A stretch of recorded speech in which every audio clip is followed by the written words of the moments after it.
রাঙায়ের পক্ষ থেকে সবাইকে শুভেচ্ছা জানাচ্ছি।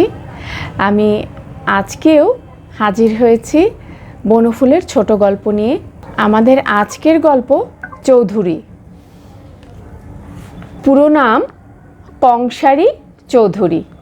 বহুকাল পূর্বে কংস চৌধুরীকে একবার মাত্র দেখিয়াছিলাম, কিন্তু সেই একবার দর্শনের ফলেই মনের যে চিত্রটি আঁকা হইয়া গিয়াছিল তাহা আজও মোছে নাই। মনে হইয়াছিল যেন একটা সিংহ অথবা শার্দুল মানুষের ছদ্মবেশ ধরিয়াছেন। ঘন কৃষ্ণশ্মশ্রু, গুষ্ফাচ্ছন্ন প্রকাণ্ড মুখখানা, আরক্ত চক্ষু দুইটি জাজল্যমান, ভ্রুযুগল মধ্যে রক্ত সিন্দুর বিন্দু, এক মাথা কোকড়ানো বাবরি চুল, মাঝখানে সিঁথি, শক্তিব্যঞ্জক মাংসল ওষ্ঠাধরে স্পর্ধা ক্রূর নীরব হাস্য। হাসিলে অথবা কথা কহিলে উগ্র সাদা সাদন্তগুলি চকচক করিয়া ওঠে, নাসিকা কম্পিত হইতে থাকে, ললাট ভ্রুকটি কুটিল।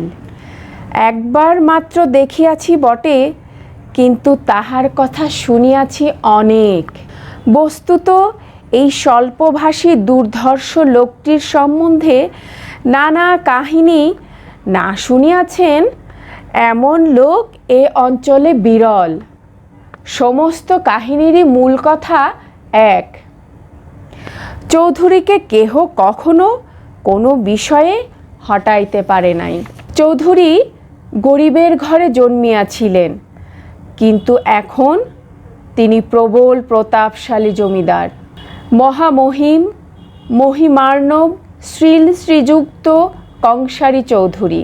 শিরোনাম সম্বলিত বহু আবেদন নিত্য তাহার দরবারে পৌঁছিতেছে। দুর্দান্ত কর্মী, সে বিষয়ে সন্দেহ নাই, কিন্তু তাহার সম্বন্ধে সর্বপ্রধান কথা এই যে তিনি অপরাজেয়। কখনো কাহারও কাছে হার মানেন নাই।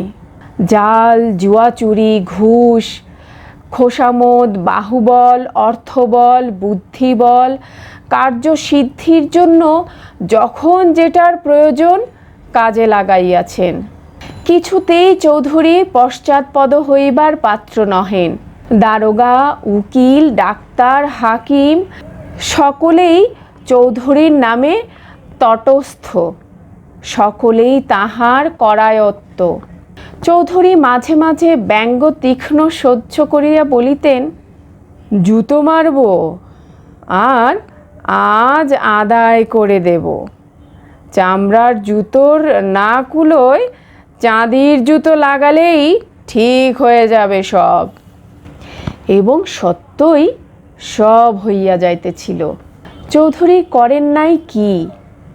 গ্রামে পিতার নামে স্কুল স্থাপন, মাতার নামে অবলা আশ্রয় প্রতিষ্ঠা, বৃন্দাবনে মন্দির, জলছত্র, ডাকাতি, খুন, বড় বড় মামলা, নারী ধর্ষণ, গৃহদাহ, এমনকি শিশু হত্যা পর্যন্ত যাহাতে হাত দিয়াছেন তাহারই চূড়ান্ত করিয়া ছাড়িয়াছেন। এদেশে এরূপ অদম্য চরিত্র সত্যিই বিস্ময়কর। একটা গরুর গাড়ি যেন মন্ত্র বলে মোটরের গতি লাভ করিয়া দিগ্বিদিক জ্ঞানশূন্য বেগে ছুটিয়া চলিয়াছে। সকলেই আমরা আশ্চর্য হইতাম। লোকটা কখনো কোনো বিষয়ে হার মানিল না। হাতির মুখে লাগাম লাগান যায় না বলিয়াই চৌধুরী হাতেই চড়িতেন না। হঠাৎ কিন্তু চাকা ঘুরিয়া গেল। চৌধুরী সহসা অন্ধ হইয়া গেলেন। আকস্মাৎ চতুর্দিক হইতে বড় বড় ডাক্তার, বৈদ্য আসিলেন। দেখিয়া শুনিয়া তাহার মত প্রকাশ করিলেন। দৃষ্টিশক্তি আর ফিরিবে না। ভ্রু কুঞ্চিত করিয়া চৌধুরী প্রশ্ন করিলেন, কিছুতেই না? না। লক্ষ লক্ষ টাকা খরচ করলেও না একটা প্রেসক্রিপশন লিখিয়া তাহারা চলিয়া গেলেন। সকলে চলিয়া গেলে চৌধুরী তাহার বিশ্বাসী দেওয়ানকে বলিলেন, বলো কি হে, পরাধীন হয়ে বাঁচতে হবে, শেষ পর্যন্ত হার মানতে হলো। দেওয়ানজি চুপ করিয়া রহিলেন। চতুর্দিকে স্তব্ধতা ঘনাইয়া আসিল।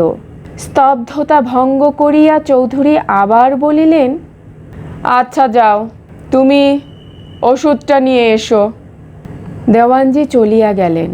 একটু পরেই ফিরিয়া দেখেন বাড়িতে মহা হইচই পড়িয়া গিয়াছে। চৌধুরীর রক্তাক্ত দেহটা বিছানায় লুটাইতেছে। রিভলভার দিয়া তিনি আত্মহত্যা করিয়াছেন, গুলি করিয়াছেন চোখেই। আমাদের সমাজেও কিন্তু এরকম কংসারী চৌধুরীদের অভাব নেই। আজকে এই পর্যন্তই। পরের পর্বে নতুন আরও কোনো গল্প নিয়ে হাজির হব।